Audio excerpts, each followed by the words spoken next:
On the Record this week. Mr. Clerk, will you ring the bell for the first time in 2026? The 2026 legislative session, it is underway in Georgia.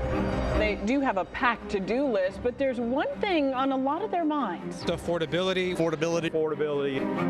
ICE operations drawing a lot of scrutiny from Democrats at the Georgia State Capitol. No ICE! No ICE! No murders! No murders! No murders! It's always a mess at I-75 and Hudson Bridge Road. Governor Brian Kemp is pushing for more express lanes on I-75 in Henry County.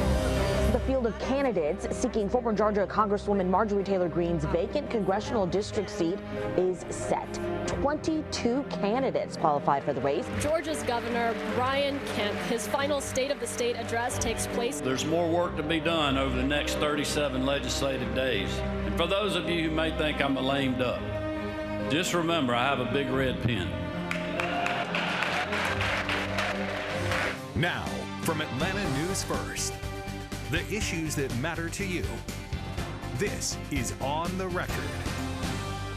Georgia lawmakers back at the Capitol, set to tackle issues that impact you, your family, and your wallet. We are digging into the first full week of the 2026 legislative session during this special hour-long edition of On the Record. I'm Rick Fulbaum. A lot to talk about today. I'm Doug Reardon. Thanks for joining us. State leaders say that they are laser focused on putting more money back in your pocket. In some cases, more of the money that you paid the government. Republican leaders in the Georgia Senate say they want to pass laws that would lower and eventually eliminate the state income tax. Senate leaders also signaled that they want to work with lawmakers over in the House to reduce property taxes across Georgia. But Democrats say they're concerned about all that lost revenue. The income tax alone accounts for about 44% of the state's general budget. Governor Kemp laid out his marching orders for lawmakers during his 8th and final State of the State address. The nearly hour-long speech revolved mostly around economic policies, including ones from past years that allowed the governor and the legislature to build the state's rainy day fund to a record high and provide tax rebates for 3 consecutive years. But for this year's budget, Governor Kemp proposed a fourth $1 billion tax rebate to help bring financial relief to Georgia families struggling to make ends meet. As Marty, the girls, and I travel all across our state, we hear from Georgians in all walks of life: groceries, rent, insurance, clothes for the kids. It all adds up to more than it used to. With this rebate, my administration and this General Assembly will have returned over $7.5 billion in surplus revenue to the taxpayers of our state over the last 4 years. The governor also proposed a 20 basis point reduction in personal and corporate income tax rates and an enhanced retirement plan for Georgia law enforcement officers and a $2,000 bonus for state employees. That's double what it was last year. And Democratic lawmakers we talked to about the governor's address say those proposed rebates, $250 for single filers, $500 on average for married couples, don't go far enough to address rising costs for families. They also want to hear more about what the governor has planned to address health care costs for Georgia families. We have been talking about expanding Medicaid year after year, and we know that the ACA subsidies have expired.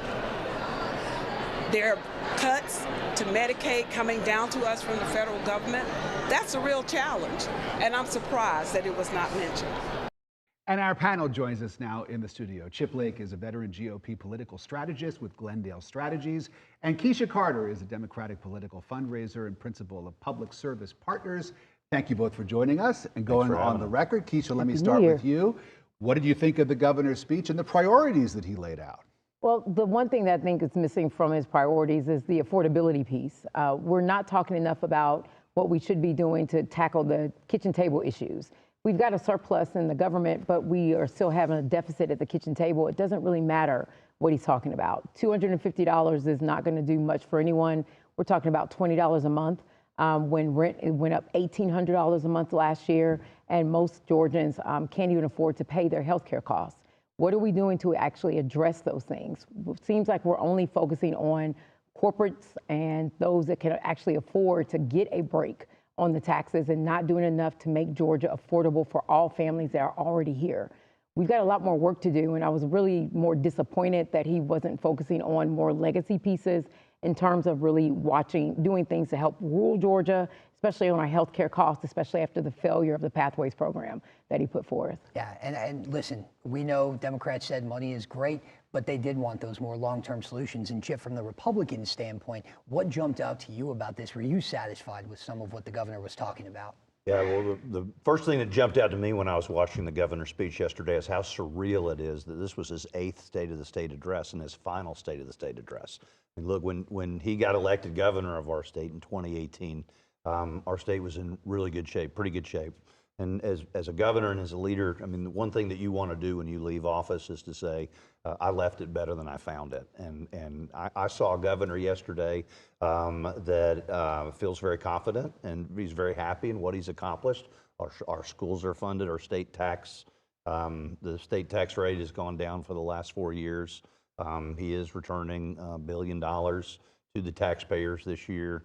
I believe our state is safer, and so I see a governor that kind of took a victory lap. He's accomplished most of what he wanted to accomplish as governor, and he's a governor that has won a lot more than he's lost. So I saw a little nostalgia in his delivery and presentation, and I know he still has another 11 months before he's gone, but he will not give another State of the State address to Georgians, so that's kind of my immediate takeaway after watching what he had to say yesterday. Right. Like we said, and like he said, he still has that big red pen. He can line item veto, he can veto bills, so he's not done yet. That's right. And of course, at the State House, it's always a numbers game, right? And the numbers got much slimmer this year than they were last year, especially right when we talk about some of these resignations that we're seeing in the Senate and in the House for people running for office.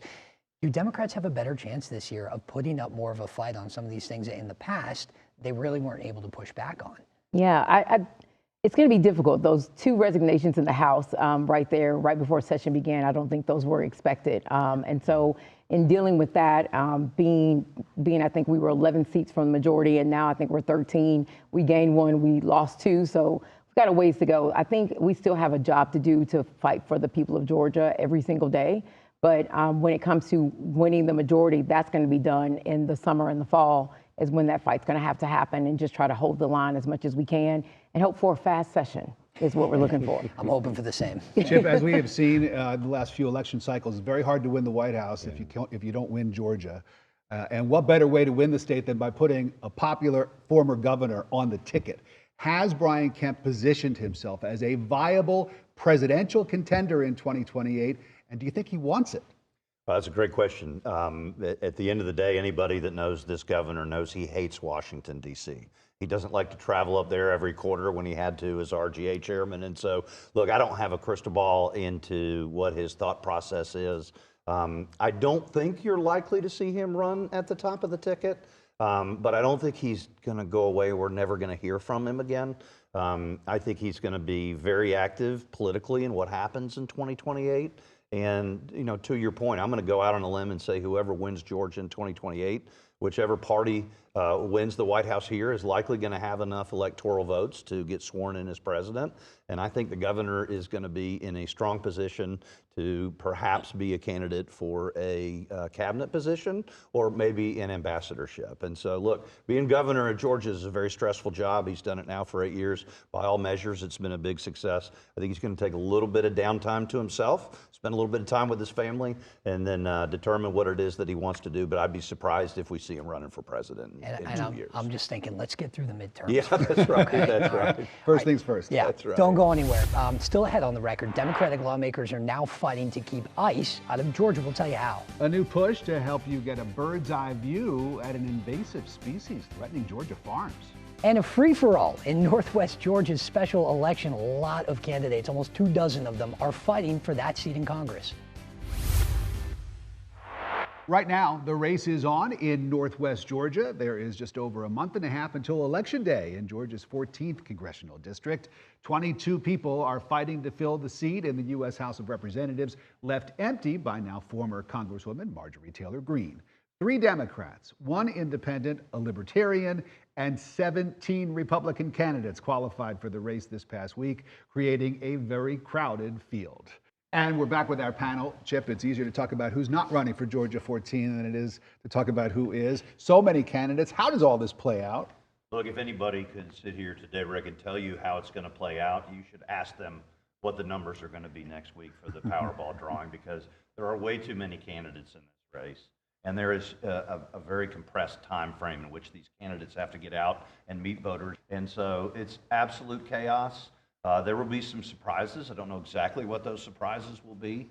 I don't think any of these candidates are self-funders. They're running completely in the Atlanta and Chattanooga media market, so I don't think we're going to see candidates run television ads.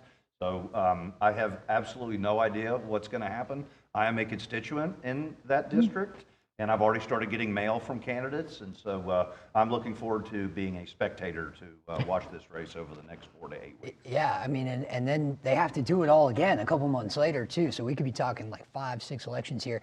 And Keisha, with all of this attention on the Republican side of the race, with all these candidates fighting for space, is that a good thing for Democrats? Well, I mean, you know, for a Democrat to take that, or not to take it, but I would say to get into the runoff, you're talking about 25, 30% of the vote with so many people in there. So it's a high likelihood that we might make it into the runoff in that race.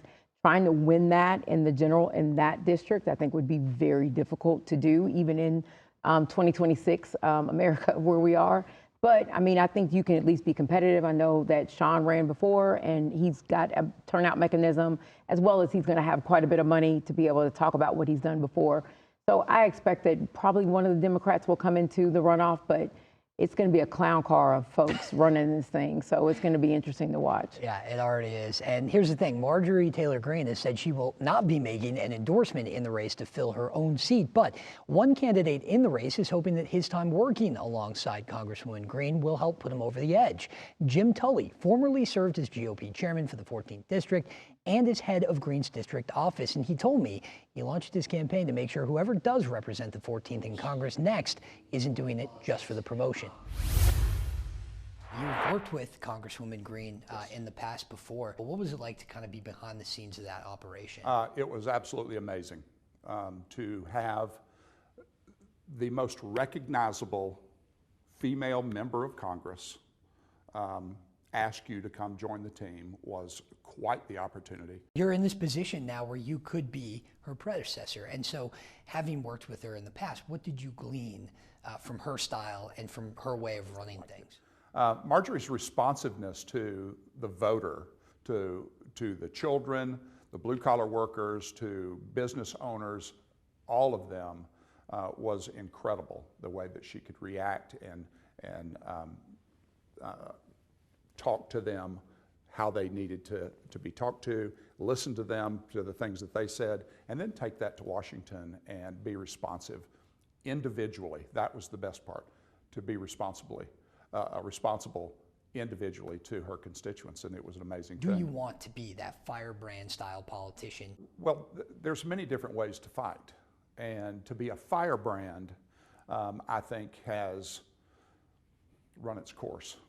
I think that we have to revert back to foundational representation. I believe we have gotten so far away from that we don't even know who we are. We don't talk about families and children like we should. The collective of community. It takes a village. Those things are so important, and we have got away from that foundational aspect of who we are as Georgians and Americans, that we just want to go slash and put pop knots on people's heads. I mean, this fighting firebrand style governance, it has got to stop. And so these kitchen table issues, certainly that rotate around the affordability of life in general, I think are what is on people's minds more than maybe anything else. How do we do that? How do we make housing cheaper? How do we make people's money go farther? How do we make everything a little easier for the people of the 14th? It goes back to that involvement of each and every one of us. So we're watching home prices go through the roof. And that's not a federal issue. That's a local issue. That's in your city, that's in your county, and we're watching property tax go through the roof. We're watching home building, rental subdivisions going up left and right. They are not allowing people to realize the dream of home ownership. So this is created by us not being involved. We've allowed city governments and county governments to run rampant and run our taxes up,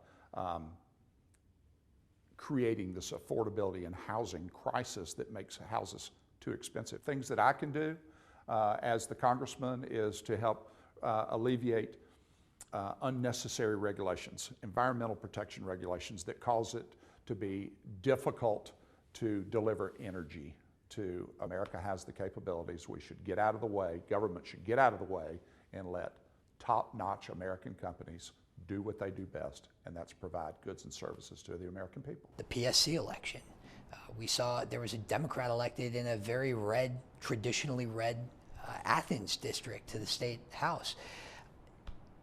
Do you think that could happen in a district like the 14th come the midterms? Now, people say Georgia's red, and especially the 14th district is red, but they're coming for it. And I am concerned that Republicans won't turn out in this special, and they won't turn out in the midterms.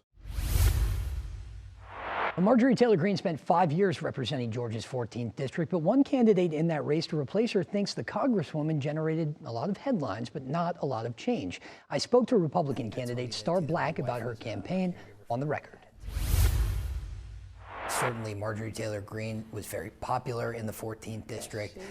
You know, she was reelected oftentimes by double-digit margins, and so big shoes to fill for whoever I think steps into them. You know, Marjorie's a great fighter, but she's not a great listener, and she didn't listen to the district. She was great about grabbing a headline, but there was no action behind it. And I've lived in the district for 17 years, and she was my representative, and I saw nothing happening other than a headline. And I wanted to hold her accountable for that. She never had a plan. She would call things out, which is great. She has a phenomenal way of calling things out, but there was no action behind it. So I, being a federal servant for 28 years, I'm the only candidate in this race that has federal experience, and I know how to work with other federal agencies to get the money we need. What were some of the things you wish that she had done more of for the district? Bringing in small businesses, building up our trade schools, because, let's face it, AI is not going to fix your plumbing. If you're elected in your service as the representative of the 14th district, what does the district need right now? We need to build up our small businesses. We need to get government out of the way of small businesses. We need to get the red tape out. We need to put statesmanship back into this office. And we need people that aren't just fighters like Marjorie was, but we also need people that are listeners, that are the voice of the people. I think that the 14th faces a lot of the same issues that we see in many, many districts around North Georgia and the state generally, where you have cost of living is a concern for people. Mm-hmm. How do you tackle those kind of day-to-day things? Like, what are your plans for people who are facing this affordability issue? Competition is what fuels lower prices to get things happening. So I think if we cut the red tape, we let entrepreneurs do what they do best, let companies do what they do best, then competition will automatically, just by its pure nature, drive down prices. I wanted to ask you about one specific piece of your platform that I thought was really unique. Correct me on the verbiage exactly, but more of a caregivers database. The Caregivers Network is what I call it. I was a caregiver for my husband and my mother while I was working disasters. When I started looking at, why can't I find these resources? And I thought, why don't we do that for caregivers? Why don't, because this church over here provides this service, this food pantry provides this service. Why can't we consolidate that? I'm not looking to create a new department, but maybe even fold it up under, Health and Human Services, to where it's one agency that lists everything, even private, nonprofit, foundations, for-profit, in one place. And you can watch both of my full interviews with Star Black and Jim Tully right now on the Atlanta News First app. Scan the code on your screen to download it and get up-to-the-minute notifications from the campaign trail sent straight to your phone. Straight ahead on the record, everyone complains about the traffic in North Georgia, but no one does anything about it. Well, Governor Kemp wants you to know that he's doing something about it, a multi-billion-dollar plan to ease the gridlock. Next. Plus, a bipartisan push at the Georgia Capitol to pump the brakes on Georgia's data center boom. Happening now, Georgia lawmakers are debating bills that could pause the growth of data centers across our state. A report from the University of Georgia found that our state has about 63 active data centers, the majority located in the metro, in Metro Atlanta, and there are proposals in the works for about 200 more. Opponents of the facilities cite environmental and health concerns, along with the relatively low number of permanent jobs they create. One Democratic state representative says that pace of new data facilities under construction is a problem. She's proposing a bill that would put a pause on that through 2027. Opponents of the bill say a statewide moratorium goes too far and could choke off economic growth. Over in the state Senate, a bill just introduced could repeal the tax credit for new data centers. Republican sponsors of the bill say Georgia missed out on more than $600 million worth of revenue last year because of that tax credit. Data centers are expected to be a big sticking point for lawmakers this year, with hundreds of projects proposed and communities across the state demanding answers. We will, of course, follow it all and present all sides of the story on the record. Well, coming up next, a plan to change what you can buy with SNAP benefits, the restrictions that could affect your future grocery lists. Now, from Atlanta News First, the issues that matter to you. This is On the Record. Welcome back. The first week of Georgia's 2026 legislative session is now in the books. And on the record, I'm Doug Reardon. And I'm Rick Folbaum. And several newly sworn-in lawmakers are now representing you under the Gold Dome. 5 new legislators, including 3 representatives in the state House, and 2 state senators are now getting to work at the Capitol after special elections to fill seats left vacant last year. We caught up with some of them on their first day. I wrote every senator from both parties a handwritten note just telling them that, telling everybody looking forward to seeing them down here. I got a phone call from Vice President Kamala Harris who told me that I had given hope to the nation, and that felt a little heavy to hear. Yeah, we expect to see at least 1 more member sworn in before the end of the legislative session. Voters in Middle Georgia will actually vote on a new state senator Tuesday. 4 Republicans and 1 Democrat are working to win over voters in a special election there for District 18. That seat was left vacant by Senator John F. Kennedy. He resigned from the legislature last month to focus on his run for lieutenant governor. Again, that special election to fill his seat is Tuesday. And another special election could be coming soon after a departure you might have missed from the state Senate. Colton Moore, his seat representing Georgia's 53rd district, is now empty. Trenton Republican tendered his resignation on the same day that he officially qualified for a congressional run. Moore is one of almost 24 of those candidates we mentioned earlier hoping to represent Georgia's 14th congressional district in the U.S. House of Representatives. By the way, Rick, you spoke to him about that campaign just last week, and you can stream that interview right now on ANF+. Well, the statewide race for lieutenant governor is getting more crowded. Another Democrat just threw his hat in the ring. Seth Clark, who recently resigned from the Macon-Bibb County Commission, has announced his candidacy. He joins fellow Democrats, State Senator Josh McLaurin and attorney Richard Wright, who had already announced their campaigns. The 3 will face off in the May 19th primary to succeed Republican Lieutenant Governor Burt Jones, who is running for governor. Well, right now, new polling shows many Americans disagree with how Immigration and Customs Enforcement, or ICE, is operating in the U.S. 51% of respondents to a CNN poll say that ICE is making cities less safe. That data coming on the heels of the recent fatal shooting of Renee Good, the 37-year-old mother who was killed by an ICE agent in Minneapolis.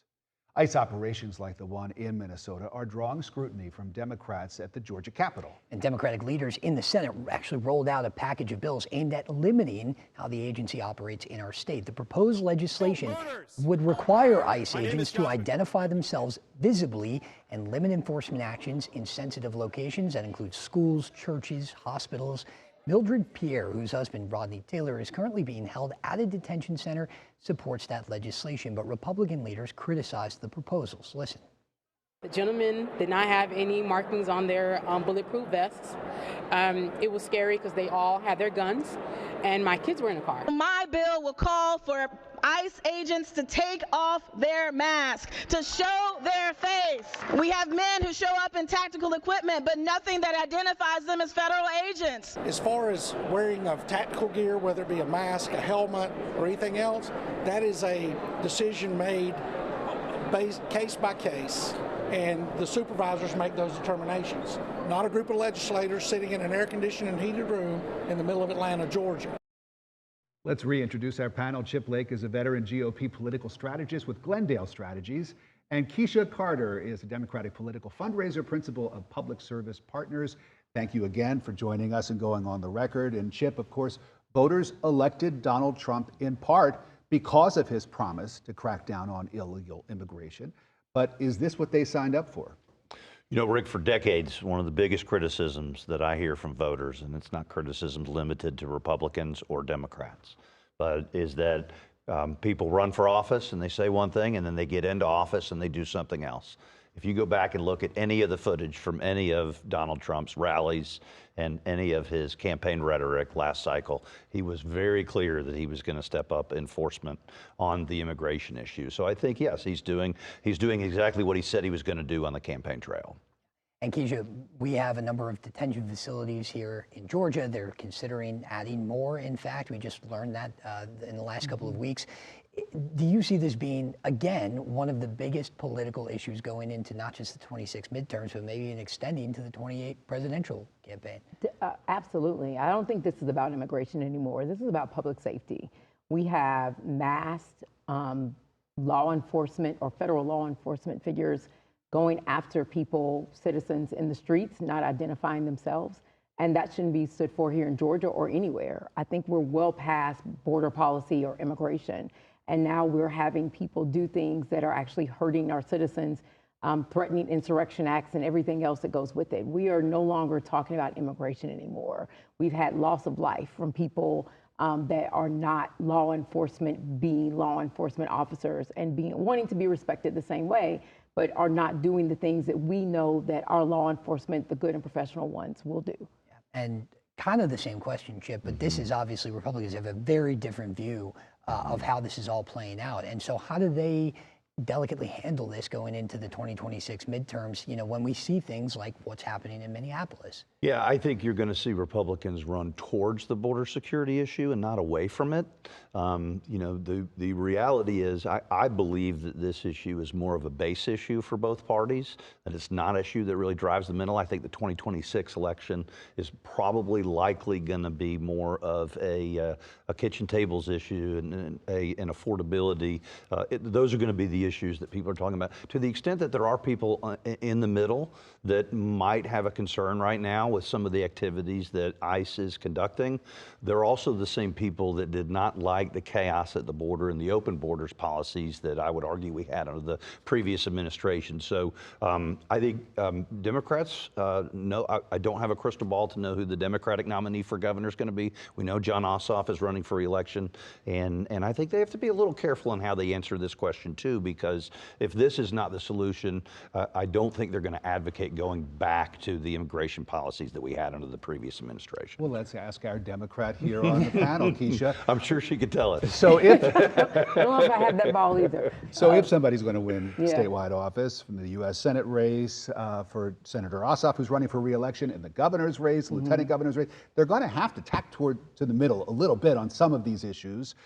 Is this issue, illegal immigration, something that they can use to maybe show moderates and independents out there that they are not too far to the left?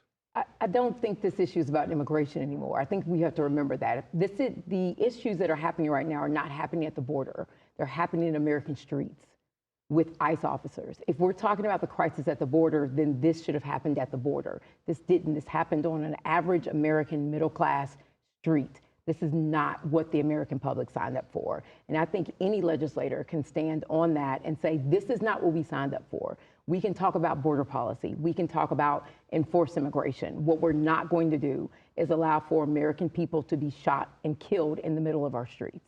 Keisha, Chip, thank you guys for lending a little extra time, a little extra thought to this special edition. We appreciate you guys being here. And still ahead, Metro Atlanta drivers could soon see some real relief from gridlock. And so, as Governor Kemp makes $1 billion proposal to improve some of Georgia's most congested highways. Also, the Trump administration wants Secretary of State Brad Raffensperger to hand over sensitive voter information. And now, Georgia lawmakers are piling on in a push for transparency.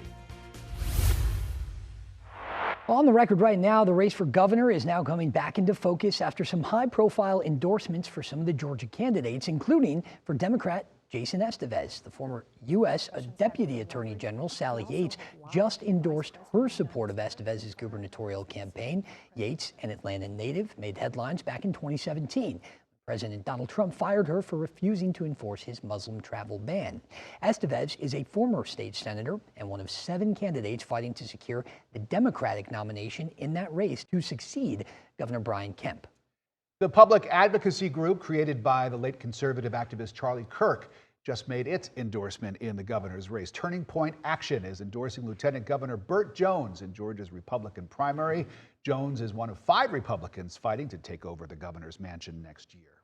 And right now, the lieutenant governor is pushing for accountability from one of his GOP primary opponents. Jones is calling for Secretary of State Brad Raffensperger to testify before the Georgia Senate's Ethics Committee. Jones wants Raffensperger to answer for what he called repeated failures in protecting the integrity of Georgia's elections. The lieutenant governor cited news from last month confirming Fulton County leaders wrongly certified 315,000 ballots that were not properly signed by poll workers during the 2020 presidential election. Lawmakers in the Georgia Senate are also urging Raffensperger to comply with requests by the Department of Justice to hand over Georgia's complete voter roll, which includes sensitive information like your social security number and date of birth. The DOJ sued the Secretary of State's office just last month in an effort to secure that information. Raffensperger's office maintains that state law prevents sensitive voter information from being shared with outside parties. And in the meantime, President Trump's effort to recoup millions of dollars in legal fees related to his now defunct election interference indictment is kind of up in the air right now. The head of Georgia's prosecuting attorney's council says the new state law used by the president and others who are charged in that case to seek attorney fees has, quote, serious and potentially unconstitutional deficiencies. Keep in mind, this is the same guy that threw that case out. The law passed just last year and lets defendants request fees if a prosecutor is disqualified for improper conduct, which is the case here. Last fall, Fulton County DA Fonnie Willis was disqualified from prosecuting the president and his allies on criminal charges, alleging that they tried to overturn the results of the 2020 election here in our state. That case was then officially tossed out in November. President Trump sued Fulton County for more than $6 million for legal fees related to that election meddling case. Right now, it's unclear if that money will be paid out. On the record right now, we are just a few months away from primary elections across Georgia, but as we wait to find out which candidates will represent each party in November's general elections, new polling shows that more Americans are rejecting the 2 major political parties. Just under half of U.S. adults now identify as independents. That's according to a new Gallup poll. It's a substantial shift from 20 years ago when closer to 1/3 of Americans said that they did not identify with the Democrats or Republicans. Younger Americans driving change, with majorities of Gen Z and millennial adults now identifying as independents. 56% of Gen Z adults call themselves independents, and about half of independents call themselves moderates. According to Gallup's analysis, the shift to the middle appears increasingly to be driven by their unhappiness with the party in power. Political science professor and Atlanta News First political analyst Dr. Ben Taylor joins us on the record. Good to see you. Thanks very much for being here. You spend time with students every day. I do, yes. Do these numbers surprise you? They don't surprise me at all. And what we're seeing really is sort of a long-term trend in partisan identification. Some of it is driven by sociology, so it's like how people are socialized into politics. Some of it is sort of what we might think of as a generational effect. Younger voters are just becoming aware of politics and just observing the political world and sort of figuring out where they sit in politics. But what I would draw your attention to is that while the top line number for independents is growing, if you ask, the next question Gallup asks, and it's in that data, is, well, do you lean closer to the Republican or Democratic Party? And indeed, only about 10% of Americans say, no, I'm a true independent. And that's pretty stable over the last few decades. And what you see actually in more recent data is that Democrats have grown a little bit compared to where they were a few years ago, which is a response to Republicans being in power in Washington. So it's something of a thermostatic reaction. Republicans are in power, people tend to be a little more Democratic. Democrats are in power, people tend to be a little more Republican, and we see that over the decades in public opinion. What do you think it is more, the candidates from each party or the issues that they espouse? Well, that's a great question, and it really is about today in the 21st century. It's about all of our elections are candidate-centered. So whereas in decades past, presidential campaigns have long been candidate-centered. People loved President Bush, and so they identified with the Republican Party, or President Obama similarly. And you see a lot of that with President Trump today and what have you. But now all of our elections are really candidate-focused, and so people aren't nearly as attached to the party label as they once were. But when push comes to shove and they go vote, they tend to vote straight tickets. So if you think of yourself as a Democrat, you're largely voting for Democrats. If you think of yourself as a Republican, you're largely voting for Republicans, and that really becomes crystallized around the 25 to 30 years old. It's a combination of things. That's really when things begin to harden. I feel like I've heard people complain about our two-party system for a long time, and yet it's still here. We haven't been able to get rid of it. That's right. What do you think? What kind of situation or circumstances would have to arise where a third-party candidate could make a viable run for the presidency? Yeah, that's a great question. And I mean, we've seen it at times, right? Ross Perot in 1992 won 19% of the popular vote. People forget that. He won 19% of all the votes in that presidential election, and he won 0 electoral college votes. And so that's what's important about running a third-party candidacy. Third-party candidates aren't really going to win. Like the structure, the way we do our elections with single-member districts with first past the post doesn't allow that third-party candidate to have an opportunity to win, but it does create opportunities for them to change election outcomes. You could think of all kinds of examples in Georgia's own Senate elections where libertarians, potentially, who might be more conservative-leaning, but result in runoff elections where Democrats win. And so that changes an election outcome, even though the libertarian didn't win. And so that's sort of the conundrum of our electoral system. So what would it take for a third-party candidate to win? Well, it would take them to probably figure out a way to get the allegiance of one of the two major parties, which, again, you can imagine that happening, but it's difficult to actually see it happen. Great insight, as always. Dr. Ben Taylor, thank you. Doug. Ahead, next on The Record, Georgia lawmakers honor a civil rights icon at the Capitol. Well, on the record right now, Georgia lawmakers are considering new hunting methods. Right, legislation could soon allow you to track down feral hogs using drones. According to the Georgia Department of Natural Resources, feral hogs can cause extensive damage to crops, livestock, and the environment as a whole. Right now, the invasive species is kept at bay through exclusion and the use of fencing, hunting with dogs, and trapping. But House Bill 946 would allow the use of unmanned aircraft systems or drones to locate feral hogs. Research from the University of Georgia found the wild pigs can cost farmers in rural Georgia more than $100,000 in damage. And Georgia lawmakers may soon restrict what you're allowed to buy at the grocery store using SNAP benefits. Republican sponsors of the SNAP Healthier Choices Act say that the legislation doubles down on a federal push to support low-income families' nutritional needs. If passed, more than 1.4 million Georgians who use SNAP benefits could see more restrictions placed on their grocery lists. That would include limits on the amount of carbonated soft drinks, including diet sodas. It would ban you from purchasing candy, chocolate, and sugar-based confections with your SNAP benefits, and energy drinks would also no longer be SNAP eligible. 5 other states have enacted similar restrictions on SNAP benefits, including Indiana, Iowa, Nebraska, Utah, and West Virginia. Right now, Governor Brian Kemp is making a multi-billion-dollar push to unclog some of Metro Atlanta's most congested interstate highways. We probably should have started with this, but he wants to add more express lanes on I-75 in Henry County and make improvements to Georgia 316, which connects Metro Atlanta to Athens. Atlanta News First reporter Adam Murphy spoke to Georgians who say they endure daily headaches on those busy roads. Oh, it's every day. Just about every day. It's going to take you an hour to get maybe 1 or 2 exits. This is one of Metro Atlanta's worst traffic jams. Drivers tap the brakes daily on Interstate 75 South in Henry County. We have to drive to the north end of Atlanta for baseball tournaments or sporting events or whatever, and it's going to take you an hour to get through traffic. Then I'll try to take a back road to avoid all that mess, but it's gotten where the back roads are just about as bad as that. Now there's a proposed plan to improve traffic flow across the metro. Governor Kemp shared that with community leaders on Wednesday.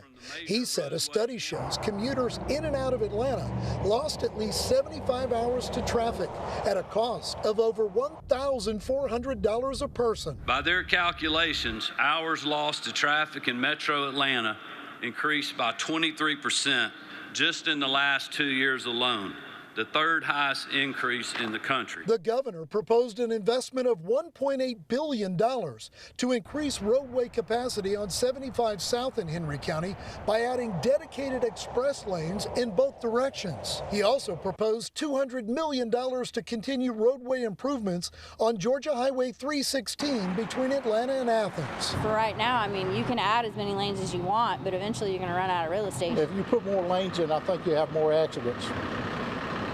Seriously, because of the way people drive around here. Adam Murphy, Atlanta News First. Right, we will take what we can get, I think, is most people's mentality.